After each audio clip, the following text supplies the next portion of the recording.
Macam tu lagi depan. Yang dah rekod mesti tak tahu nak cakap apa.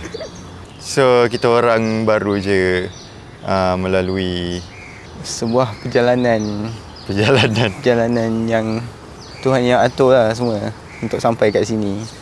So, welcome back to my podcast.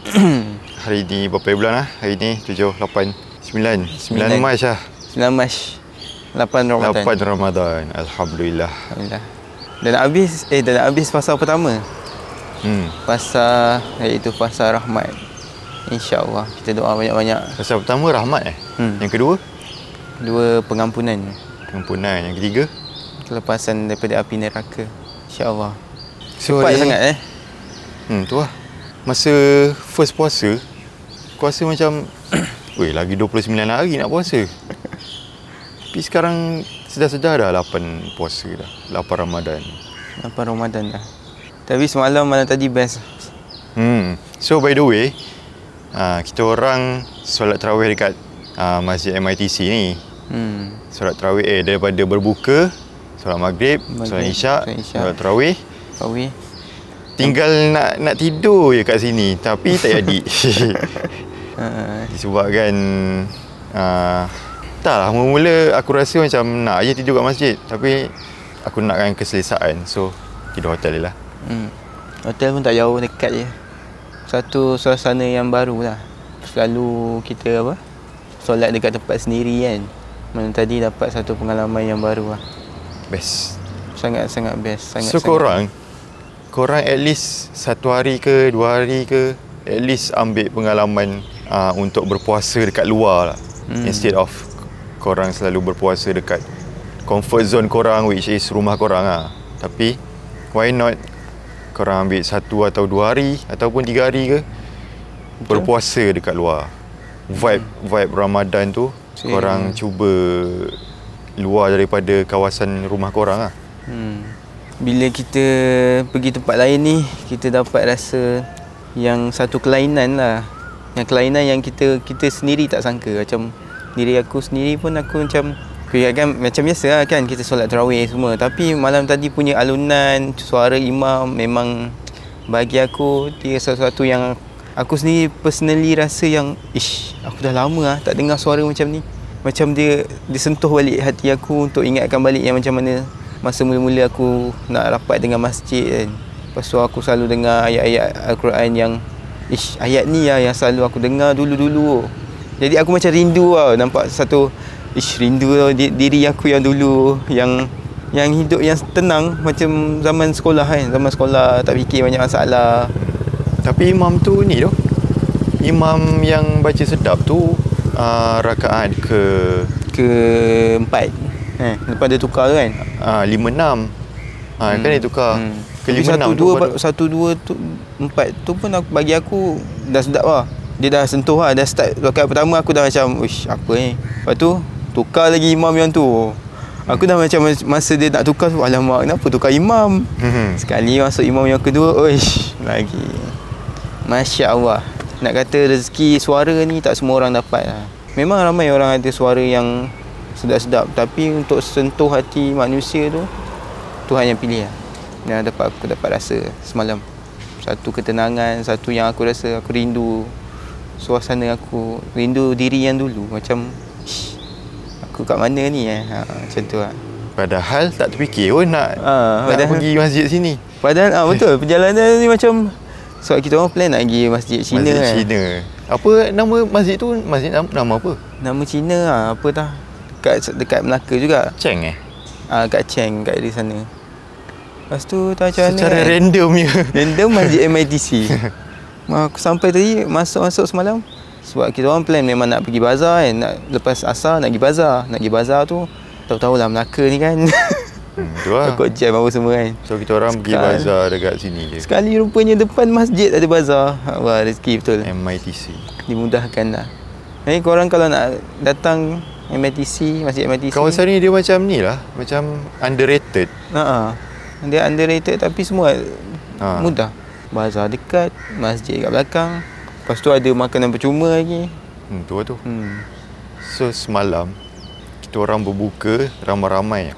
Kita orang buka ramai, lepas tu kita orang buka kita terpaksa bercampur lah dengan orang. Satu meja kan? Satu meja ada apa dalam 2-3 family lah. So nak dijadikan cerita. Cerita dia adalah satu keluarga ni, satu family ni datang. Pada mulanya aku rasa awkward juga. Macam mana nak tegur. Aku yang mulakan tegur. Kau pasal nak aku mulakan? Dari mana kau tanya? Tak, bukan. Masa cik nak duduk, aku tanya lah, cik. Lepas tu cik bagi salam, Assalamualaikum. Lepas tu aku ingat dia sambung. Tapi tak apa lah, dia ni lah. Dia macam, dia tadarus lepas tu. Sebelum ni cerita sebelum buka lah. Dia tadarus sekejap. Lepas tu dah buka, buka dah. Muka senyap aja. Dengan awkwardnya. Makan slow. Slow makan. Dah nak habis semua. dah habis, dah pinggan dah licin ni, baru. Awak dari mana? Pakcik tu start. Pakcik tu yang start. Aku ingat pakcik tu macam dia kurang berbual sangat lah. Punya peramah je. Dia rupanya okey. Panjang pula lepas tu tanya apa mana ni. Dan sebenarnya memang patut pun dia tak berbual sangat sebab yelah pada waktu tu kan sebelum berbuka kita patut ada macam buat something lah, macam berdoa ke ataupun baca Al-Quran ke. Lepas tu time makan takkan nak bual kan. Tapi semalam tu kita orang rasa awkward lah juga. Awkward. Lepas tu dah hujung-hujung baru okey. Dah nak bangun tu baru dia kena apa orang kata break the ice. Kalau ice dah break, kita dah start kan conversation masuk. Tapi bagi aku pakcik tu keluarga dia keluarga yang aku pun nak macam tu macam dream family lah. Dream family lah. Kau orang tahu tak, dia orang tadarus sebelum berbuka. Lepas tu sama-sama dengan anak-anak dia, dengan isteri. Mula-mula pakcik tu baca, lepas tu isteri dia sambung, lepas tu anak-anak dia. Ish, tak dapat lah. Payah kita nak jumpa macam suasana yang family yang macam tu kan. Lepas tu, lepas solat maghrib pun kita orang nampak lagi dia sambung lagi tadarus lagi kat family. Itu menjadi inspirasi lah buat aku. Inspired lah untuk adakan kata orang suasana Al-Quran kan. Dia yang memainkan peranan penting sebenarnya seorang ayah ni. Seorang lelaki. Dia yang kena lead. Dia lah jadi pemula kepada sesuatu. Kalau nak harapkan seorang mak dia tak boleh. Dia kena sama, dua-dua sama lah. Jadi kita orang solat tarawih. Tarawih macam biasa lah. Kat sini kat Melaka MITC kita orang 8 rakaat. Lepas tu 3 witir. Tu balik hotel sahur. Baik, sahur. Sebelum tidur banyak cerita tu. Baik. Itu simpan situ lah. Itu simpan situ lah Kita bila dah meningkat dewasa ni, topik-topik yang diceritakan makin mendalam lah, makin berat lah. Tak ada dah fikir nak macam dulu-dulu. Sekarang semua fikir macam kehadapan kan, fikir jodoh semua. Apa kata kau cerita hikmah yang kau dapat ni masa Ramadan ke ataupun ujian yang ujian. Tak payah cerita 100% lah. Cerita hikmah. Hikmah. Cerita secara conclude. Cerita untuk pengetahuan korang ya Allah. Sebelum Ramadan ni satu benda yang bagi aku sangat besar jadi dalam kisah hidup aku, dalam buku cacatan hidup aku Benda yang aku sendiri aku tak sangka. Benda yang aku sendiri aku rasa aku takkan dia nak kata macam mana, kehilangan lah. Lebih kepada kehilangan seseorang. Ya Allah. Sakit Sakit ni. Sebenarnya memang betul pun. Lelaki ni bila kehilangan perempuan, dia lagi sakit daripada perempuan tu kehilangan lelaki tau. Ni betul lah, ni sebenarnya fakta. Perempuan kehilangan lelaki, dia ibarat macam anak mati ayah. Dia tak adalah nak cakap tak sedih langsung. Dia sedih tapi normal lah dalam kehidupan ni. Yang tua lah mati dulu. Itu secara logik lah kita cakap.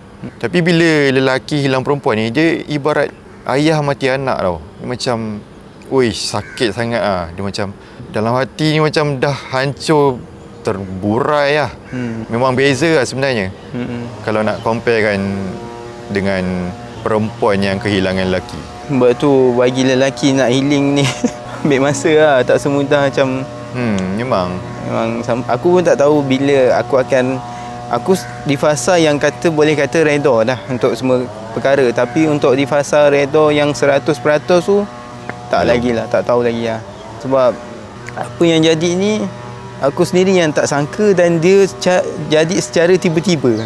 Macam terlampau pantas, terlampau yang macam yalah kurang daripada berapa bulan je kan benda tu jadi tiba-tiba. Tu bagi pengajaran kat aku lah, Tuhan tu semuanya milik Tuhan. Tuhan yang bagi aku perasaan, Tuhan yang buatkan aku ada rasa sayangkan seseorang, dia juga yang boleh ambil bila-bila masa dia boleh ambil. Itu kan pengajaran yang aku dapat lah. Sakit lah, bukanlah sakit apa, sebab kita bila fikir balik segala usaha, segala doa yang kita langitkan, tapi Tuhan kata kau berdoa tapi aku bagi doa tu dalam 3 cara.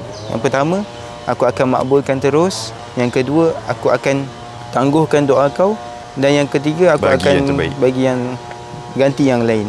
Itu antara yang quotes yang aku pegang lah sampai hari ni untuk aku teruskan hidup. InsyaAllah mungkin Allah lagi mengetahui lah apa yang aku rasa aku hadapi semua ni. Tapi at first tu memang hampir hilang lah diri. Macam di fasa yang aku rasa aku di fasa di titik terendah dalam kehidupan. Benda tu normal. Tapi benda ni lah yang akan bagi pengajaran hidup, mematangkan kita. Dan cara untuk ikhlaskan tu, sebab ada ustaz cakap kalau betul kamu ikhlas, kamu doakan kebahagiaan untuk dia juga. Benda tu ya Allah untuk doakan dia boleh jatuh air mata lah. Untuk mendoakan dia kebahagiaan, sedangkan kita kat sini, itu memang the best lah kau boleh buat. Dan benda tu aku buat, ya Allah memang berat. Aku rasa berat. Tapi berat pun at last tu kita rasa okey, kita redha apa yang Tuhan bagi kat kita. So pengajaran dia kena redha. Pengajaran dia, dunia tempat diuji. Kita akan diuji dengan bermacam-macam cara. Dunia ni ladang ujian. Even lepas ujian tu aku dah ni, ada lagi ujian yang mendatang. Ada lagi ujian dan terus ujian. Memang aku boleh cakap, ya Allah, hadiah apa kau nak bagi aku, ya Allah tolong. Mesti ada something ni. Aku pun tak adalah macam, yang penting juga aku dapat support yang sangat baik daripada kawan-kawan, daripada mak ayah aku sendiri, daripada orang-orang yang baik, orang-orang baik yang aku kenal. Selalu doa, ya Allah pertemukanlah aku dengan orang yang baik, ya Allah. Sama ada dia menyakiti aku ke tak menyakiti ke, kau pertemukanlah dengan orang yang baik. Doa tu korang boleh amalkan lah. Walaupun kita cakap dengan orang kan, dengan kawan ataupun dengan siapa-siapa lah, kita luah perasaan, kita kata, tapi orang tu takkan dapat, macam orang takkan faham kita punya perasaan, sebab selagi mana dia tak ada tempat kita. Macam aku dulu aku akan, kalau ada kawan-kawan yang macam break up ke putus cinta kan, aku kata tu cinta pun kan, cari lain lah. Tapi once benda tu kena kat diri sendiri, lepas ni mungkin jadi pengajaran lah untuk aku kan. Selama ni mungkin lepas ni wallahualam ke depan kan, kita jadi cikgu ke apa kan, macam dia jadi cikgu kaunseling ke apa. Mungkin benda tu sedikit sebanyak Tuhan nak bagi aku pengajaran untuk aku apply dekat anak-anak murid. Macam tu. Tu lah yang aku nampak kebaikan. Banyak kebaikan sebenarnya.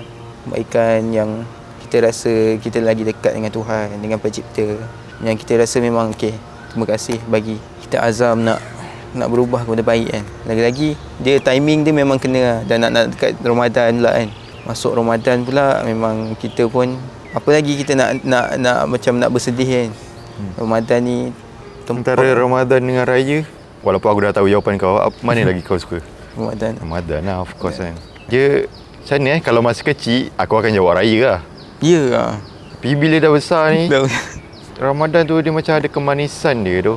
Dia ada something yang kau tak boleh nak describe.